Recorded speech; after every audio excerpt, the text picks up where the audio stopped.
Hello everyone. So today we are going to start our topic of Unit 7, that is a personality.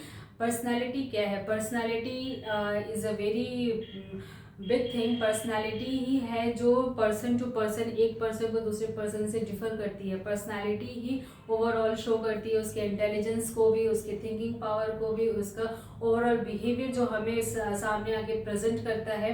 That's all depend upon the personality. Personality के basis पे ही हम लोग जो है person को जज भी करते हैं, क्योंकि हम किसी अननोन पर्सन को देख रहे हैं या हम इंटरव्यू में किसी को फेस कर रहे हैं या किसी भी पर्सन से फर्स्ट टाइम मिल रहे हैं, तो हम उसकी पर्सनालिटी को देख करके ही उसे जज करेंगे, क्योंकि हम एक शॉर्ट टर्म टाइम में हम उसके बिहेवियर को जज नहीं कर सकते.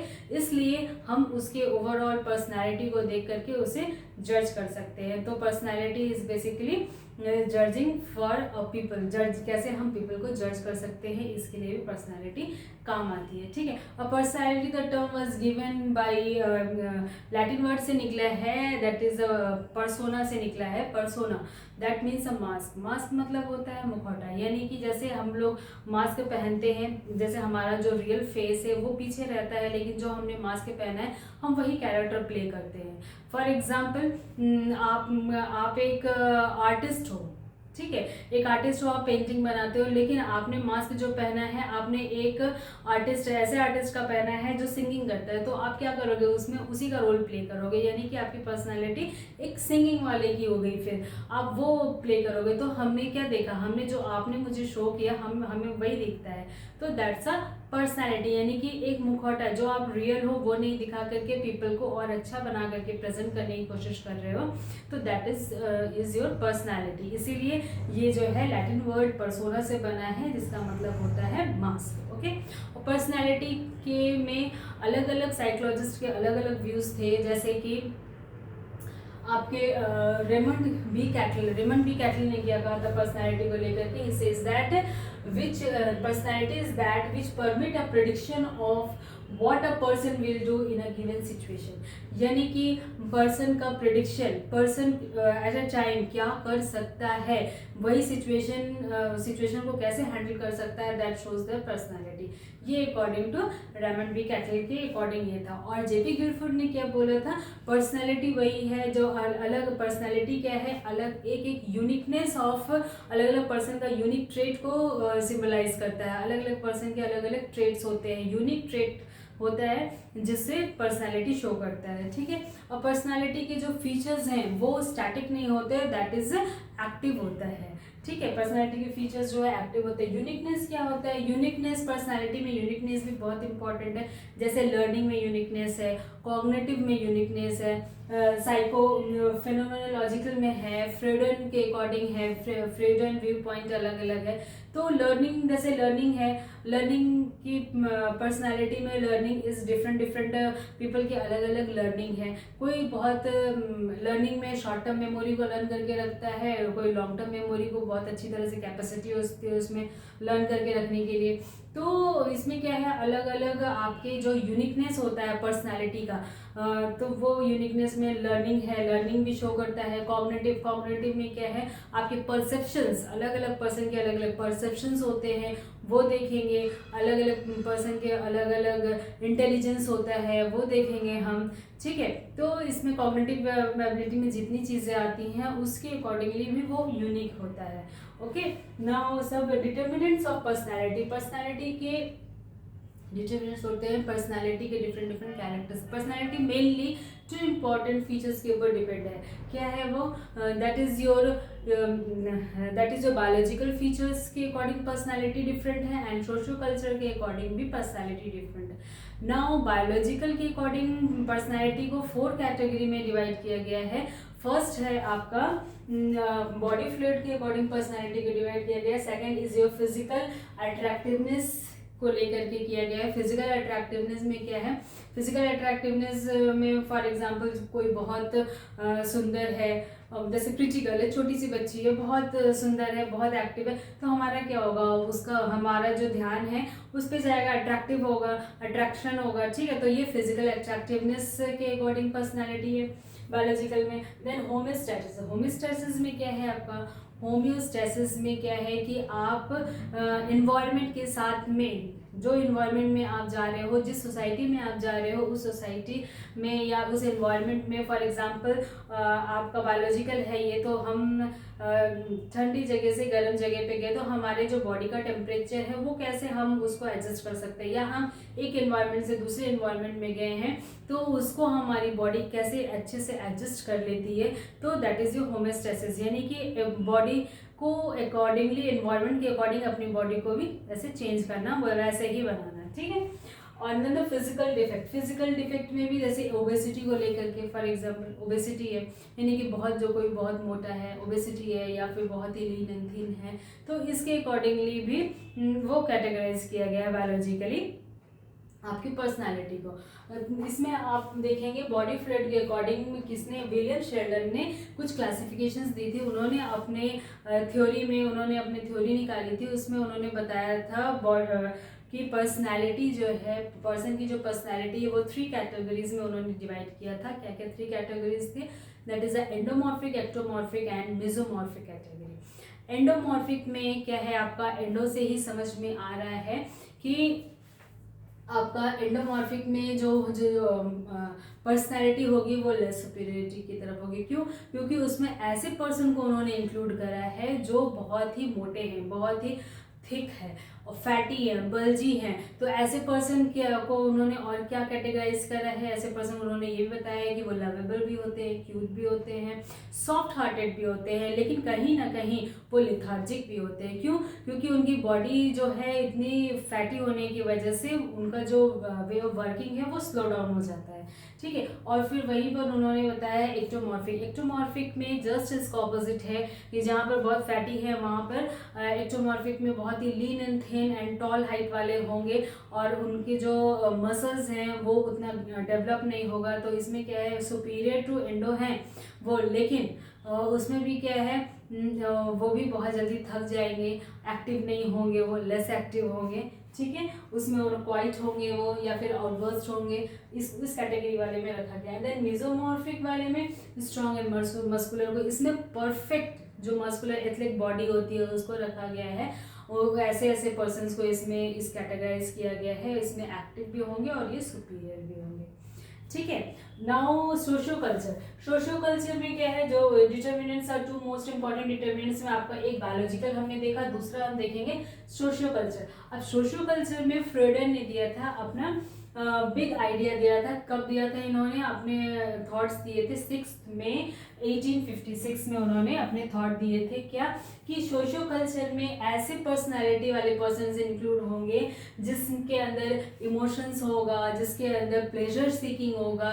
अब इसको उन्होंने कुछ कैटेगराइजेशन किया है और उन्होंने बताया है कि अलग अलग, जैसे कॉन्शियस, सबकॉन्शियस एंड अनकॉन्शियस, ये सब हम देखेंगे इसमें। इसके लिए उन्होंने बहुत बेस्ट एग्जाम्पल लिया है, उन्होंने बहुत बेस्ट एग्जाम्पल बताया है आइसबर्ग का। जो आप लोगों ने देखा होगा समुद्र के अंदर में एक आइसबर्ग होता है, तो फिर उसमें आइसबर्ग में आपको क्या दिखता है? ऊपर वाला पोर्शन दिखता है। ऊपर वाला जो पोर्शन आपको, सबसे टॉप वाला जो पोर्शन दिख रहा है, that is your conscious mind. आपको उतना ही जो दिख रहा है दैट इज योर कॉन्शियस, यानी कि आप उतना ही अलर्ट हो, उतना ही पोर्शन आपका अलर्ट में है। इसीलिए उन्होंने जो है ह्यूमन ब्रेन को उससे कंपेयर किया है और बताया है कि जो पर्सनैलिटी है पर्सन की वो इस तरह से डिपेंड करती है, यानी कि हमें उतना ही पार्ट दिख रहा है पर्सन का जो वो दिखाना चाहता है। उसके अंदर का पार्ट तो दिख नहीं रहा है, यानी कि उसके अंदर के जो थॉट्स है वो तो हमें शो नहीं हो रहे हैं, लेकिन बस उतना ही शो हो रहा है जितना वो दिखाना चाह रहा है, जितना वो शो कर रहा है। तो that is the conscious part, यानी कि वो अलर्ट होकर के वो उतने पार्ट दिखा रहा है, that is a conscious part. उसको हम सुपर ईगो भी बोलते हैं, सुपर ईगो की कैटेगरी में उन्होंने रखा है। उसके बाद का जो पोर्शन है, आइसबर्ग के बाद का जो पोर्शन है नीचे वाला, उसको उन्होंने preconscious and subconscious में रखा है, जहाँ की memories that have loss their intensity. Memories हैं लेकिन वो कॉन्शियस स्टेट में नहीं है, वो हम कुछ ऐसी ट्रेजेडी हो गई है कि हम किसी के बारे में कोई फॉर एग्जाम्पल हमारी लड़ाई हो गई किसी के साथ में, तो हमारे वो एट अ टाइम प्रेजेंट हमारे सामने में आ रहा है, तो हम शायद उससे उतना अच्छा बिहेव नहीं करेंगे, लेकिन हाय हेलो चलो हो जाएगी, लेकिन उसमें जो है unconscious, pre conscious and subconscious में कुछ पार्ट जो है वो हमारा, इसलिए कॉन्शियस में हम उसको हाई हेलो कर रहे हैं क्योंकि सब कॉन्शियस एंड प्री कॉन्शियस वाले जो पार्ट है उसमें हम कुछ चीज़ें भूल चुके हैं, उसमें हमारा पूरा उतनी अच्छी तरह से मेमोरी में नहीं है कि हमारी लड़ाई जो है किस क्या क्या टर्म एंड कंडीशंस, क्यों ऐसा सिचुएशन क्रिएट हुआ, तभी हम उसमें करेंगे। ठीक है, तो memories that are loss their intensity loss हो गया, तो वो क्या किस में आ रहा है, pre conscious and subconscious में। और सबसे जो बॉटम वाला पार्ट है दैट इज योर अनकॉन्शियस, यानी अनएक्सेप्टेबल डिजायर, यानी कि बैड इवेंट्स, जो बैड इवेंट्स है जो हुए हैं वो हम क्या कर रहे हैं, वो हम इतना ज़्यादा पुराना हो चुका है तो शायद हम भूल रहे हैं, या फिर अगर हमने उसे लॉन्ग टर्म मेमोरी में डाल दिया है तो वो वहाँ पर है। ये इंस्टिंक्ट यानी कि रिप्रेस्ड मेमोरी, जितनी भी रिप्रेस्ड मेमोरीज हैं वो कहाँ रहेंगी, वो हमारी id में रहेंगी, दैट इज योर अनकॉन्शियस। अब अनकॉन्शियस में रहेंगी, और यहाँ पर अनकॉन्शियस को इन्होंने क्या बताया था, फ्रीडन ने इरोस एंड थैनाटोस। अब उन्होंने ये बताया था अनकॉन्शियस को 2 पार्ट में डिवाइड किया है, इरोस एंड थैनाटोस, यानी कि इसके 2 पार्ट है। आपके अगर अच्छे मेमोरीज होंगे, बहुत जैसे चाइल्डहुड में बहुत अच्छी मेमोरी है, कुछ आपने अपने ब्रेन में रखा हुआ, तो उसको आपने क्या किया था, इरोज में आया है। सर्वाइवल टाइप का लिबिडो है, सर्वाइवल है, वो आपका किस में आया है, वो आपका इरोज में आया। थैनाटोस में यानी कि एग्रेशन, यानी कि आपके अंदर में इतना ज्यादा एग्रेशन है कि वो निकल ही नहीं पा रहा है, तो ऐसी मेमोरी अनकॉन्शियस का उन्होंने थैनाटोस में रखा है। ठीक है, अब अकॉर्डिंग टू फ्रॉइड उन्होंने ये भी बताया है कि जो हमारी जो पर्सनैलिटी है और उसमें जो हमारे conscious, unconscious and subconscious है, उसको उन्होंने 3 पार्ट्स में डिवाइड किया है, that is your id, ego and super ego. जैसे id, ego and super ego, इन्होंने ये बोला है, ईद को उन्होंने बताया है कि ये ओरल स्टेज में है, ओरल स्टेज में होता है ईद को उन्होंने इसलिए ओरल स्टेज में बताया है क्योंकि यहाँ पर क्या है, ये अनकॉन्शियस होता है, यानी इस समय में बहुत, इसलिए इन्होंने इसको किससे कंपेयर किया है, ईद को ओरल स्टेज से कंपेयर किया है। और ओरल स्टेज आपका कब होता है, स्टार्ट बच्चे के साथ में 0 to 1 ईयर तक, यानी उस समय उसको कोई समझ नहीं होती है, उस समय समझ नहीं होती तो शायद उसके साथ में बैड करो, अच्छा करो, उसे क्या पता, तो इसीलिए उसको उन्होंने किससे कंपेयर किया, अनकॉन्शियस स्टेट ऑफ माइंड से कंपेयर किया है, वो अनकॉन्शियस स्टेट होता है। और वहां पर क्या होता है, बच्चे को सिर्फ प्लेजर प्रिंसिपल होता है, प्रिंसिपल कौन सा होता है, प्लेजर। और अपने प्लेजर प्रिंसिपल के लिए यानी कि उसे कुछ चीज भी चाहिए तो वो क्या करेगा, वो रोएगा, बस उसे तो बस चीज़ चाहिए, वो रोएगा और उसको कंप्लीट करना है, चाहे घर में क्या प्रॉब्लम हो रही है, क्या नहीं हो रही है, या किसी को नींद आ रही है, किसी को सोना है नहीं सोना है, दैट डजंट बॉदर। ठीक है, जब बच्चा होता है तो फिर क्या होता है, वो दिन रात कभी भी वो रोता है, हमारा सोने का टाइम तो उसे पता नहीं है कि रात में सोना होता है, दिन में जागना होता है, इसे कुछ पता नहीं होता है, उसे जब मन करता है तब वो रोता है और अपनी रिक्वायरमेंट फुलफिल करता है, यानी कि यहाँ पर क्या है, प्लेजर प्रिंसिपल वर्क कर रहा है, यानी कि उसको तो सिर्फ प्लेजर चाहिए, उससे कोई मतलब नहीं है कि क्या हो रहा है क्या नहीं हो रहा है। तो इसीलिए इन्होंने ईद को प्लेजर प्रिंसिपल के साथ कंपेयर किया और ये बताया है कि ये ओरल स्टेज में आ रहा है, that is from your 0 to 1 year. ठीक है, और यहाँ पर अनकॉन्शियस स्टेट ऑफ माइंड रहता है। ठीक है, now the second stage is your ego. Second क्या है कैटेगरी, ईगो। ईगो में क्या है, ये एनल स्टेज होता है। एनल स्टेज जो है आपका 1 to 3 ईयर्स तक चलता है, 1 ईयर से लेकर के 3 साल। यहाँ पर जो होता है आपका अनकॉन्शियस भी, अनकॉन्शियस, प्री कॉन्शियस, सबकॉन्शियस सब यहाँ पर रोल प्ले करते हैं।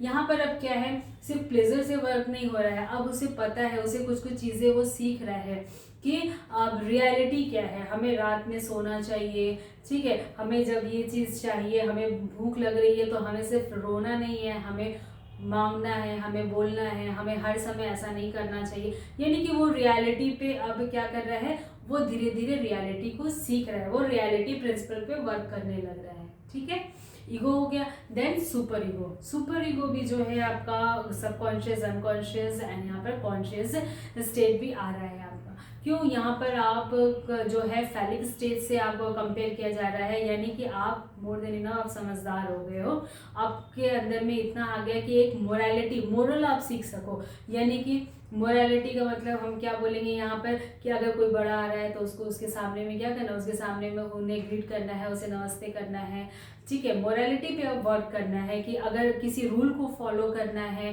कैसे रूल को फॉलो करना है, बिना रूल को फॉलो किए आप नहीं कुछ कर सकते। फॉर एग्जाम्पल ट्रैफिक सिग्नल है, ट्रैफिक सिग्नल में रेड है तो आपको रुकना है, ग्रीन है तो आपको चलना है, ठीक है। तो ये सारी क्या है, मोरालिटी बेसिस पे काम कर रही है।